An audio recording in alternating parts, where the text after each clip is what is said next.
We're going to hear from author Dr. Stephen Gapps, a historian and author on early colonial Sydney and the Frontier Wars, speaking about this today, and his recent book, Uprising, War in the Colony of New South Wales, 1838 to 1844. We're also joined by Paddy Gibson, a Solidarity member and a researcher at the Jumbana Institute at UTS. So Paddy will say a few words to introduce the session, and then we'll have more of a conversation-style panel where Paddy will ask Stephen some questions and go back and forth for about 40 minutes, and we'll hopefully have some time for discussion and questions after that. But without further ado... Thanks so much. Yeah, good to see everyone here. Again, respect to Gadigal people and the resistance that's never stopped, that continues today against the brutal forces, first of British imperialism and then Australian capitalism, as we'll discuss today. Yeah, thanks everyone for coming down. Special shout out to Birrigan and Malilma who've come all the way from Nambucca. So thanks so much for making the effort. I really appreciate it, guys. It's really good to see you here. I just thought I'd just say a few words of introduction. I'm a big fan of Stephen's work. I've read all 3 books, including this one, finished it last night. It was another cracking read and really, really important scholarship and research. And I just want to say a few words, maybe introductory words, situating the discussion we're going to have today, just in the broader conference and like our perspective as a socialist organisation, revolutionary socialist organisation here on stolen Aboriginal land in Australia. To start with, I think it was about last week, we got the news of the death of Keith Windschuttle, who is one of the most reactionary figures in Australian history. Started out as a Maoist, actually, and was on the left, and then took a very sharp jag to the right, and ended up playing a very rotten role in terms of trying to build a racist narrative about Aboriginal people in this country, apologising for genocide by denying genocide. That was his main gig as the sort of historian that accompanied the reactionary politics and the attacks on Aboriginal rights that were coming from John Howard in the late 90s and early 2000s. So Keith Windschuttle wrote a series of books called The Fabrication of Aboriginal History, and then the first of those, and a big part of his work was about denying the brutal reality of colonisation, the fact that there was a genocidal war to actually take these lands. That was his life's work, to try to deny that, and then deny the stolen generations, the theft of children, the ongoing genocide we saw through the 20th century. And as I mentioned, it was very much tied to a contemporary political project. It wasn't just, they were called the History Wars, but it was actually a political war about the continuing struggles of Aboriginal people and questions of Aboriginal rights. And there's an absolute close connection between Windschuttle's denial of the genocide on this continent and John Howard's reactionary policies that culminated with the Northern Territory intervention, which reimposed the racist protection system that Aboriginal people were forced to live under for much of the 20th century, where you had formal discrimination, formal systems that actually segregate Aboriginal people, say they're second-class citizens, say they can't take care of themselves, say they need to be controlled in various ways, which was the experience for most black people on this continent for a big chunk of the 20th century, broken up through social movements, reimposed through the Northern Territory intervention. And that was part and parcel of Windschuttle's political mission to try to say that colonisation is actually a positive thing. Right, that colonisation was actually about bringing civilisation. It wasn't about violence. If you want to look at the contemporary problems that exist in Aboriginal communities, you want to talk about high rates of interpersonal violence or drug and alcohol misuse or those kinds of things, that is their fault. That is their problem. That is their backward culture. When in reality, of course, as we know, that this is about colonisation. This is actually about the brutality and the violence that's been visited upon Aboriginal people as part of the establishment of Australia. We've seen since Windschuttle, there's been a real flowering actually of history that counteracts that and put forward the real history and uncovers the realities and puts up front the realities of the intense genocidal violence that actually accompanied colonisation. And that's what Stephen's work is part of, one of many historians who are bringing forward really detailed and really intricate analysis of this brutal process. We know, from recent research that just in Queensland alone, they're saying now, and it can account for more than 60,000 Aboriginal people killed in genocidal frontier violence in Queensland alone. More than half of them by a state force, by the Native Police, Queensland Native Police, that just sort of follows on the heels, were established just on the heels of the period that Stephen has researched. And for us, I was just going to give a little quote from Karl Marx's Capital, actually, because for us as socialists, as Marxists, understanding this violence here on this continent, this was very much part of the global wave of violence, genocidal violence against Indigenous peoples that formed part and parcel of actually establishing capitalism, that form part of actually establishing capitalism as a global system. So Marx is writing about a process that he calls primitive accumulation, the initial accumulation that underlies the development of capitalism. He says the discovery of gold and silver in America, the exportation, enslavement, entombment in mines of the Aboriginal population, the beginning of conquest and looting of the East Indies, the turning of Africa into a warren for the commercial hunting of blackskins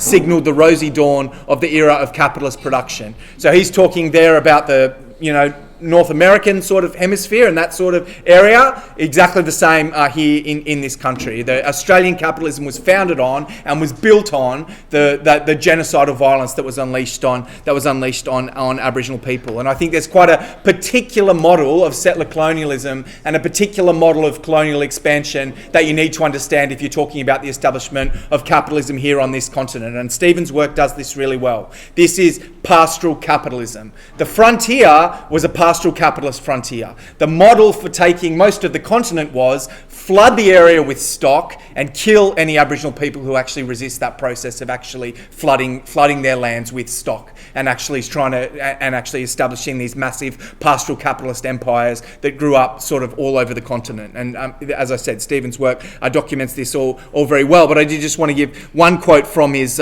book. The new book Uprising. There's plenty of quotes all the way through it where you get just such a clear understanding of just how explicitly and clearly people were waging genocide. The rulers of Australia, the pastoral capitalists are actually overseeing this process, knew what they were doing. They were going out to try to exterminate Aboriginal people and establish their system. This was a quote from the Sydney Morning Herald in 1849, describing the opinion of some of the colonial politicians in the New South Wales Parliament debating legislation as to whether or not Aboriginal people should be allowed to give evidence in courts in New South Wales.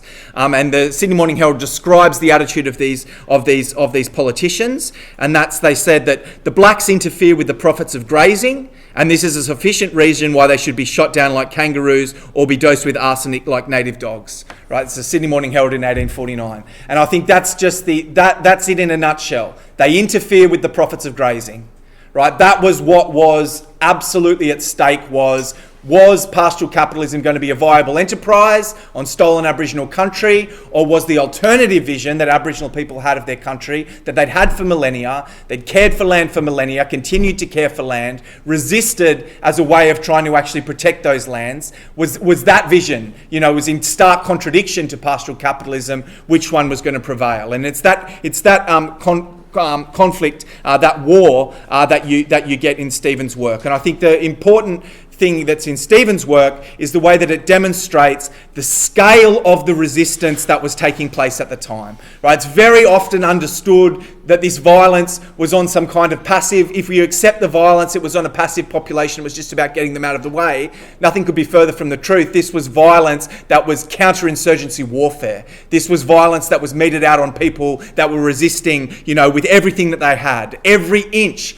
of the land that was taken with force and was resisted, the scale of the resistance, the coordination of Aboriginal people in that process of resistance, the sophistication of that resistance. That's what shines through in Stephen's work. And I think there was a contestation. There was a contestation about what would become of country. Would it be a commodity for pastoral capitalism, or would it be the revered entity, that Aboriginal people had for millennia? And that contestation continues today. That contestation has never died. And I think for non-Indigenous people on this continent, particularly socialists who are saying we want an alternative form of society, that vision continues to be an incredible inspiration and something that we have to fight to empower and something we have to fight to uphold, that there are alternative ways of actually being on this land, and people fought and died and continue to fight, for that alternative vision. So just with those few words of introduction, I would just like to move to, Stephen had asked for a bit of a conversation today about his work, but that gives you a bit of a background in terms of where we're coming from. But the process of colonial settlement was the first sort of question that I was going to ask Stephen about. there's 3 books. You can get them all today. There's one that's called The Sydney Wars, which is about the wars on this place, this basin here. Then there's the next is called Gujarat, which is about the Wiradjuri War of Resistance in the 1820s, particularly the early 1820s. So just as they established themselves, the colonists, over the Blue Mountains, Bathurst and surrounds. So there's a detailed analysis of that. And then the final book, this one, Uprising, looks at a huge big area of the colonial frontier, stretching from the north of Victoria all the way through to the south of Queensland, river country, the area over the Great Dividing Range, this huge big wide swathe of land where there was very, very fierce military confrontation through the years of 1838 to 1844 that are studied in the book. So some of my questions are going to sort of span all 3 of Stephen's works.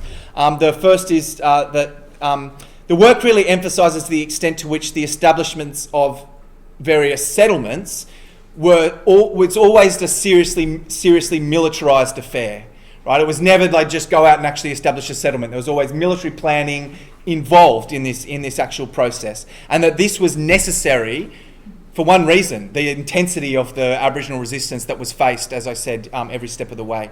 So I would just ask firstly, Stephen, when we're talking about this area here, the war for Sydney, can you discuss the militarised nature of establishing the initial settlement in Sydney and expanding out onto the Cumberland Plain, and how the nature of Aboriginal resistance made this militarised planning necessary?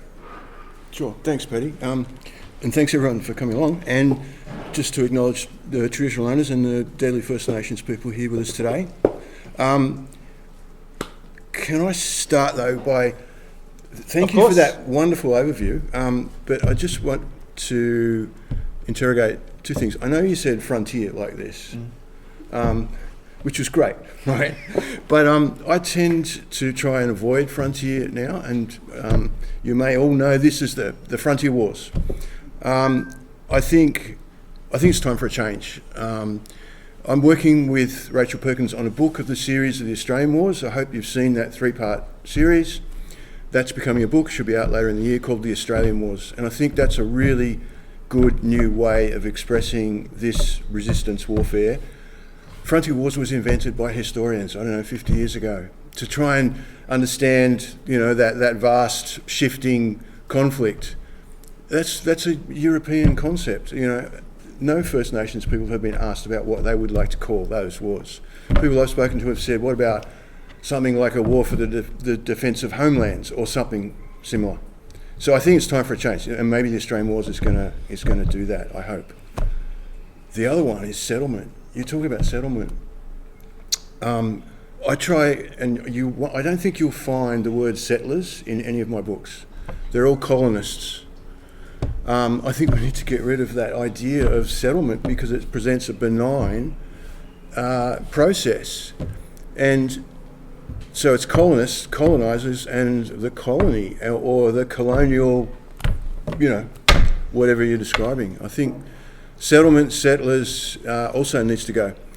But that brings me to, yes, the early colony in Sydney was very much first and foremost a military led process. It had to be. It was everywhere, you know. So the first building in Sydney was a redoubt, a fort. The first building in Parramatta was a redoubt or a fort. Most country towns, if you drive from Canberra, from Sydney to Melbourne, most of those towns along that old Hume Highway, the first buildings were military outposts, which were then transformed into police stations. So that the whole landscape of New South Wales is underpinned by military structures, by military origins, by military movements, and the transition of, I think it's really important too, the transition of the military to the police, and the transition of the roles of the military to the settlers as militias, as magistrates who get sworn in to be able to allocate constables or bush constables to lead punitive expeditions. So, yeah, it's really underpinned by that military situation. The colony was primarily a military operation first and foremost. Thanks very much, Stephen. I mean, growing up in Sydney, I found, like, reading your book, actually, it really sort of transforms the way you actually look at where you are. I mean, I remember I went to Westmead Primary School, and we had cross country at Parramatta Park.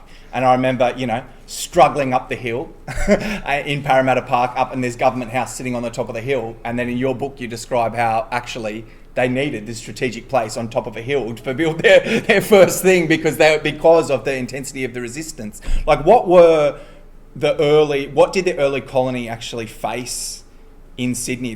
You describe in your book that was actually in quite a precarious situation for a while. What was needed to actually, and what did they follow through with organising to actually achieve even establishing viable agriculture here to be able to feed themselves? Mm-hmm. Yeah, I hope you know that early colonial history reasonably well. Maybe you don't, because unfortunately I think there's been tens of thousands of words, hundreds of books written on early colonial Sydney. Most of them have avoided the resistance warfare. Like, it's not in those histories, and only recently becoming so. So I think, what was the question of? I just remember you sort of writing quite a lot about that they were actually in quite a precarious position in the early colony. Yeah. So if you probably heard of the smallpox epidemic that happened in 1789. So up until 1789. Initial curiosity and friendship and relationships were developing, but they were quickly turning into conflict as it was obvious that the colonists were going to stay. 1789, the smallpox epidemic hits. 50 to 80% of the population are dead. Of the Sydney population are dead, and you'd think that resistance wouldn't carry on afterwards. It does, but also there's the question of why was that epidemic, why did it happen there and then? A year after they'd arrived, was it released intentionally into the population? And that is still, there's no historical evidence, but that is a really big factor in what happens over the next 10, 15 years in the colony around Sydney. No, definitely. I mean, there's seen even to the point where, like, I remember you sort of describing this process where they had some planned settlements, or these little colonial outposts that they were going to do, but then they realised that unless they actually cleared all of the scrub between them, Aboriginal people would have somewhere to be able to hide and would be able to attack from. So suddenly they were forced to grant little bits of land to other people so that they'd clear the scrub, and so you'd actually get a clear view between the different settlements. It was just those sorts of details in reading your book in terms of understanding the way that you actually get the war shaping the entire process of how we're going to take up land in this, in this area. You also talk about the way that all of the farmers, like the people that were actually sent out to, or took land for farming, were integrated into a military structure. Can you talk maybe a little bit more about that? Yeah, sure. Like I said before, the establishment of militias was something that was ongoing from day one in the colony. It was a British practice back at home. You had to have local militias, so they just replicate that in the colony as needed. The military was very overstretched initially, and it was for a long time into the mid-19th century. The British military forces in Australia were always thin on the ground, and there always had to be others to do the hard yards of the conflict work.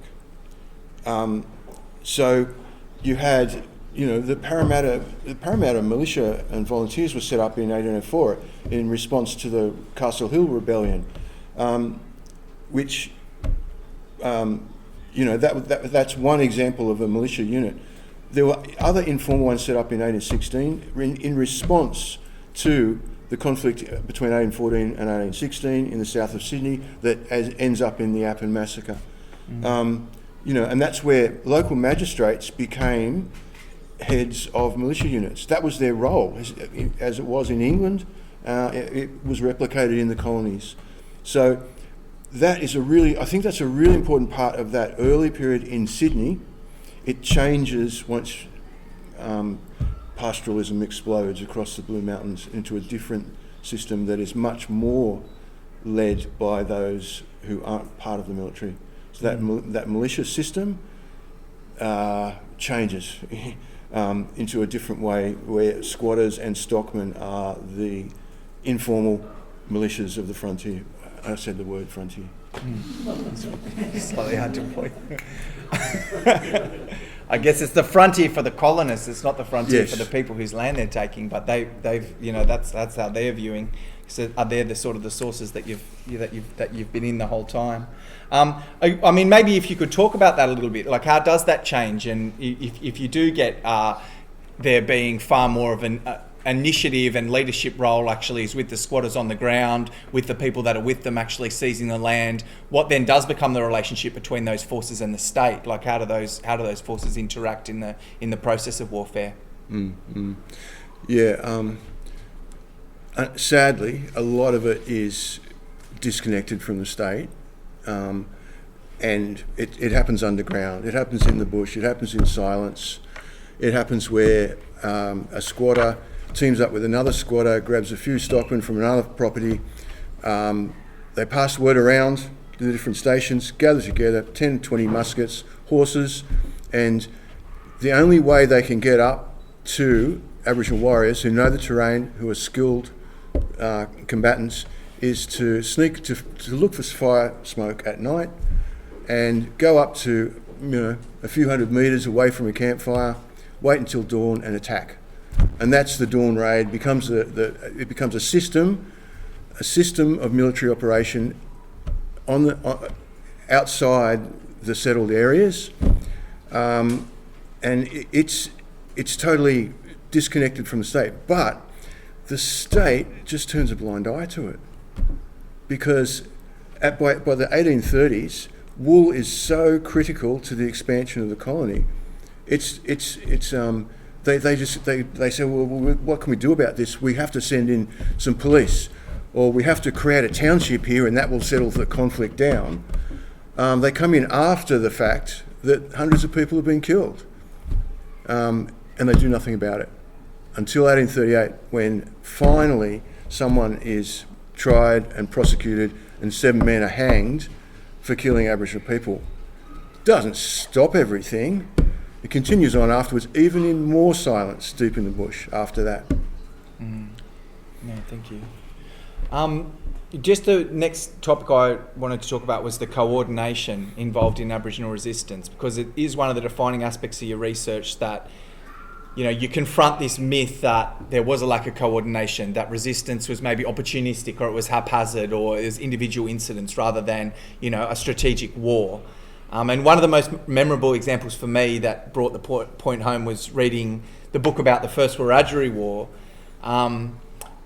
was when you were talking about, this time when stock really started flowing into Wiradjuri country in 1822.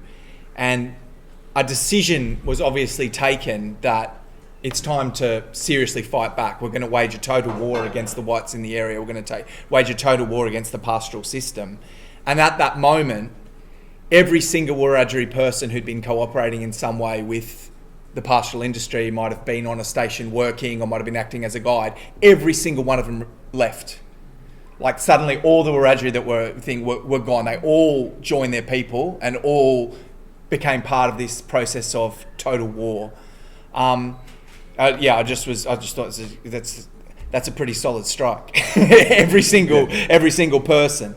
So if you could maybe talk a little bit about the scale of the coordination that you just discovered when you were studying the Wiradjuri War. I mean, I think you might have also said that people came from further afield than Wiradjuri country. Like, how was it organised, and what was the scale of the resistance that was happening? I think that's a really good point to focus on, Paddy. That at that point in Bathurst, it's obviously a declaration of war, a sign of this is, war occurring, and straight after Wiradjuri, leave the settlements, Windradyne leads a series of attacks. Blucher leads a series of attacks. There's attacks all around the central west, all from Oberon to Blaney to Mudgee, all in that huge area. So, and that only ends with martial law and Windradyne coming to Parramatta to sue for peace. He didn't get anything, but anyway. So that coordination of that first Wiradjuri war was around that northeast Wiradjuri area. I suppose one of the things that led me to look at the connection, move from Sydney to Bathurst to this next book, was that there was this connection between Sydney and Bathurst. That when I looked at the Sydney wars, Governor Macquarie had sent a detachment across to guard Bathurst because it was so critical to the colony. When I looked at the Bathurst wars, I found, there's this first Wiradjuri war, but then there was a second Wiradjuri war down near the Murrumbidgee River. So I thought, what's going on there? And it turns out that was just one of a series of conflicts between, essentially around Melbourne, where the Kulin Nations are, right up to the Darling Downs near Toowoomba. And I came across these references by contemporaries that there was what they were calling a general uprising was occurring right along the frontier, almost from Melbourne to Brisbane. Now, how coordinated was it between Wiradjuri, Gomeroi, others, Jagera in Queensland? We don't know. Europeans, observers didn't write down. It seemed like they were all coordinating, but they didn't know. Unfortunately, we've potentially lost a lot of those stories because of what's happened since. But it certainly seems that at that point, all of those nations, could communicate.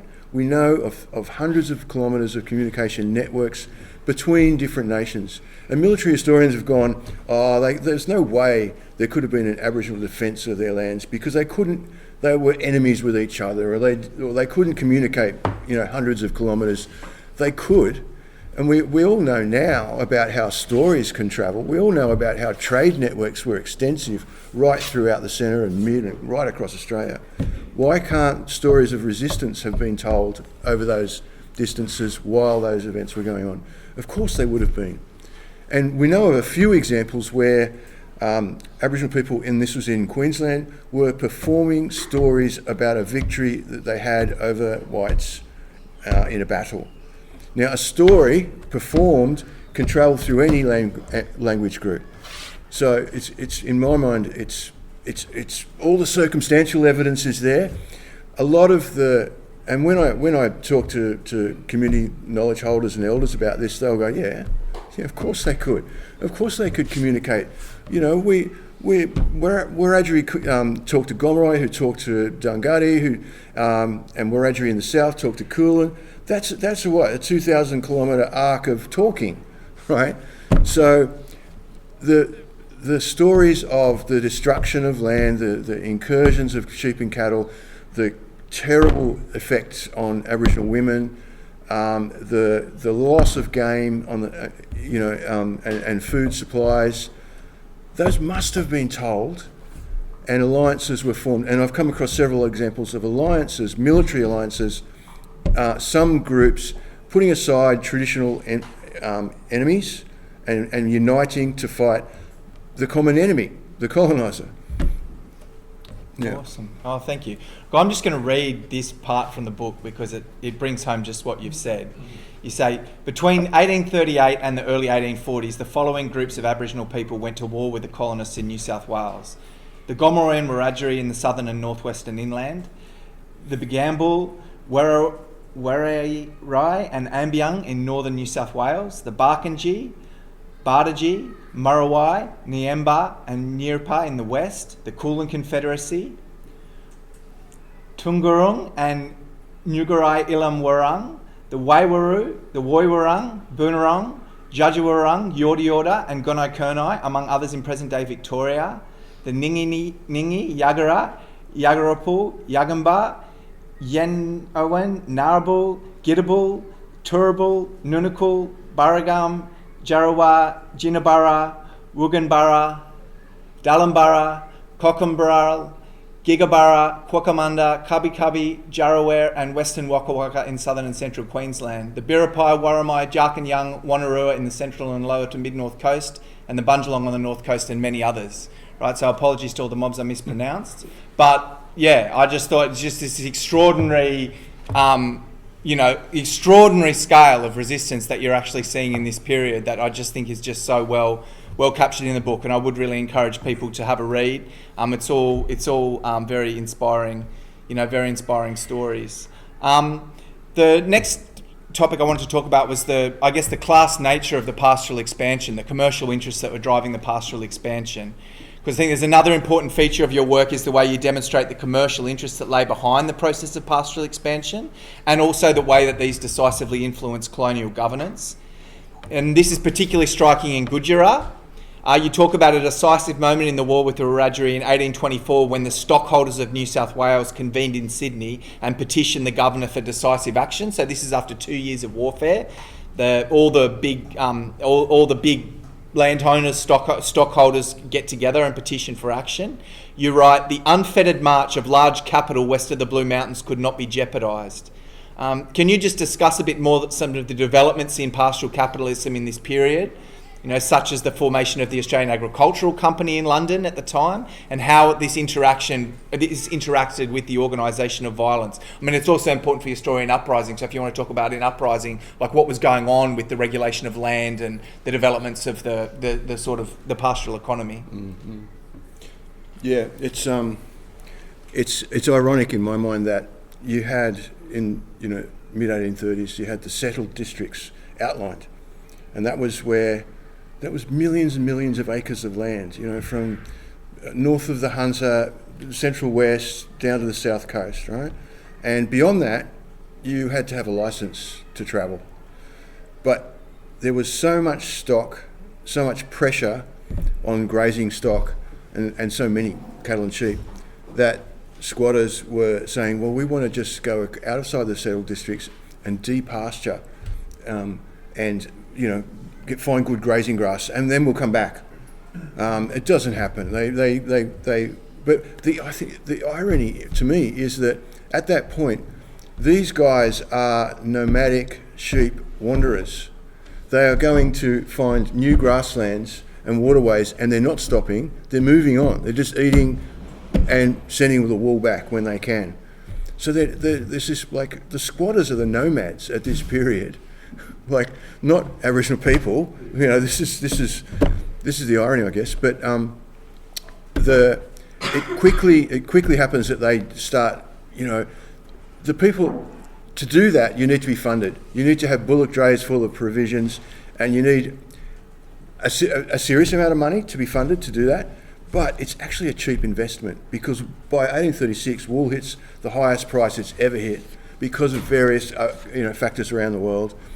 And if you can, and wool is the perfect commodity. It's perfect for Australia. You can just bale it up and ship it, and it can take 6 months to get to England, and it's not frozen food. So it's a perfect time to have because of that price of wool, a reasonably cheap investment in a bunch of guys with guns, some potentially free convict-free, as in it doesn't cost anything just to feed them, convict workers, and supplies, and a few sheep and cattle who will breed and make more sheep and cattle, and you can make a ton of money, within a year or two. So that is just, and that drives, there's a huge immigration push at the same time. So you come out to the colonies and you can make your wealth in sheep. And people are migrating here with money from their wealthy parents to do exactly that, to buy some sheep, buy some men, buy some equipment, and go nomadic, wandering outside the settled areas. When that goes on a bit, the authorities kind of need to control it somehow. So they start to issue depasturing licenses. Then these licenses become potentially leaseholds, and then some of these guys take up the lease, and they've got a few thousand acres of leasehold, with the view that hopefully one day, in a few years' time, if I put up some buildings or whatever, I'll get freehold or some kind of title to this property, and I've got a sheep station. So all driven by that relatively cheap investment of the perfect product, wool. No, thank you. Just a couple more questions.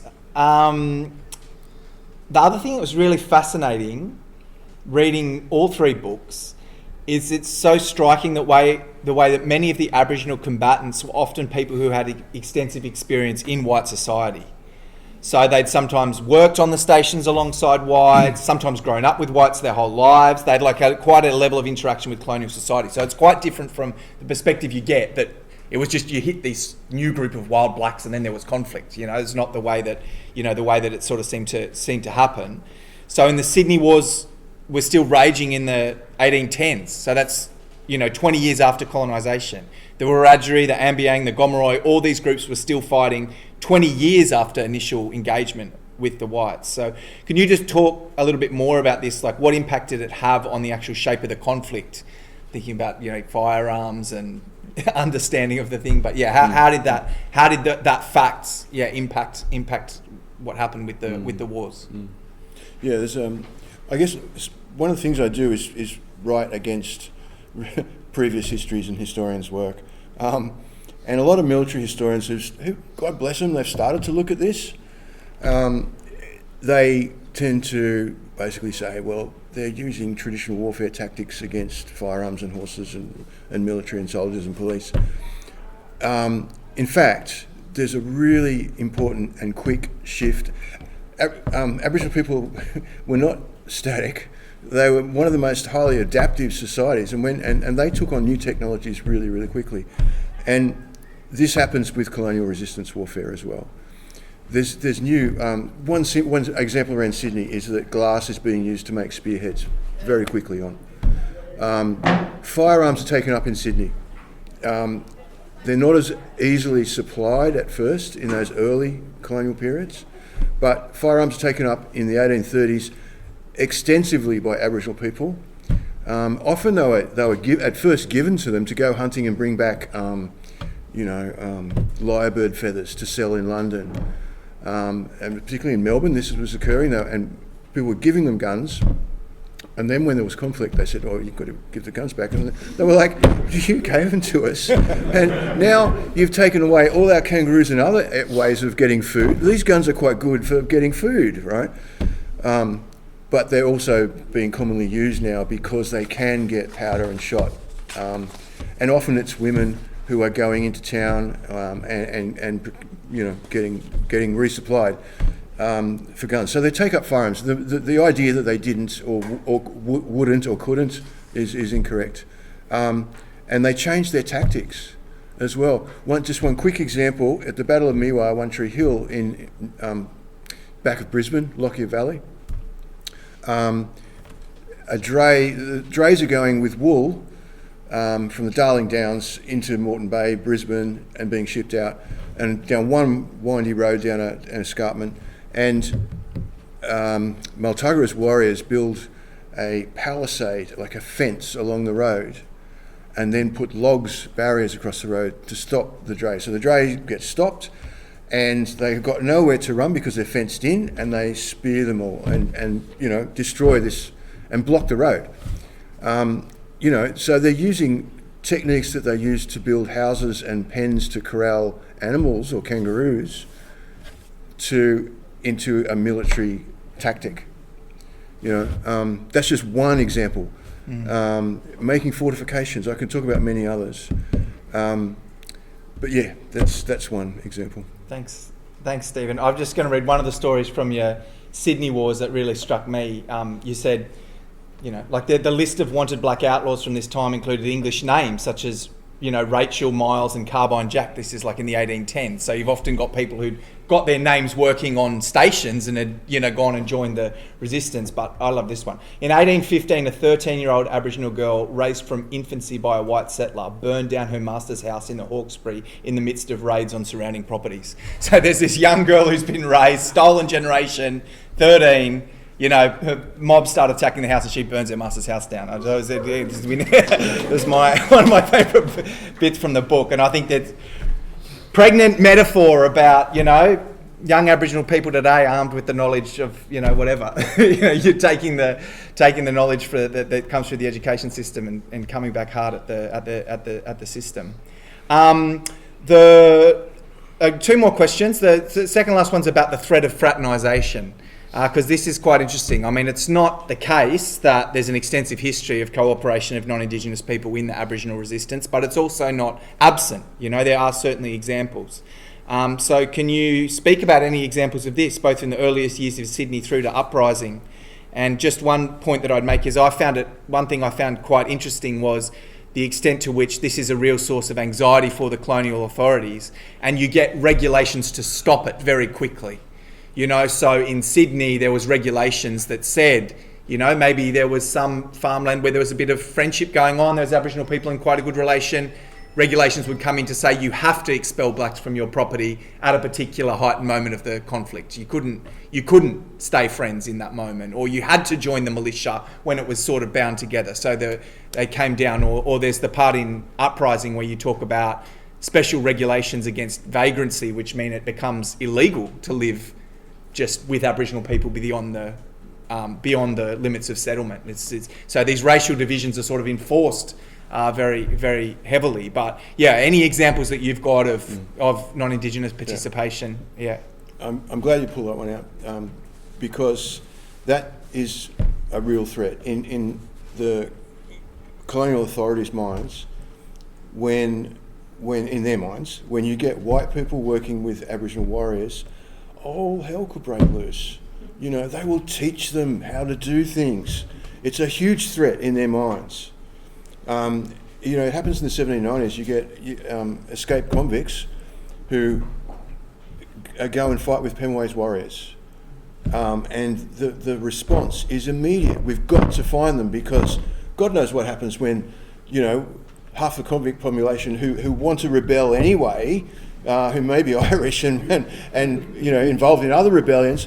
What if they team up with all these warriors? We'll be in serious trouble. And this happens again and again. And part of the problem at Bathurst was that because the threat was so serious around 1824, the squatters and the overseers armed their convicts with firearms. So when the war was done, in the mid-1820s, all around Bathurst, there's hundreds and hundreds of convicts with guns, right? And there's a few reports that say, we really should take those guns away from those convicts. It's probably not a good idea. You get the Red Ribbon Rebellion in 1830, and you get convicts going and living with Aboriginal people, moving away from the settlements with their firearms, and there's this huge fear of bushrangers teaming up with warriors and being a serious threat. And so one of the examples I talk about is they capture some of these bushrangers deep in Aboriginal lands. And one of them says, look, I'm not a convict, I'm not a bushranger, I'm a free man, I choose to live here. And they're like, what? And so they institute the Vagrancy Act in 1835-6 to say you can't go and live in Aboriginal lands outside the settled districts. Even if you're a free person, you have to show a reason. You have to be an explorer or a pastoralist or something. You can't just go and live with them. So they cut off a potential supply of auxiliary recruits in that moment. But there's many examples of ex-convicts or ex-bushrangers who go and live with Aboriginal people and just live there until the 1880s and resurface later on. And, they avoid punishment, but they've been living on Aboriginal lands, not incarcerated. Oh, well, thanks. Look, I've got a lot more actually, but I might just leave it there. I really appreciate the answer, Steve.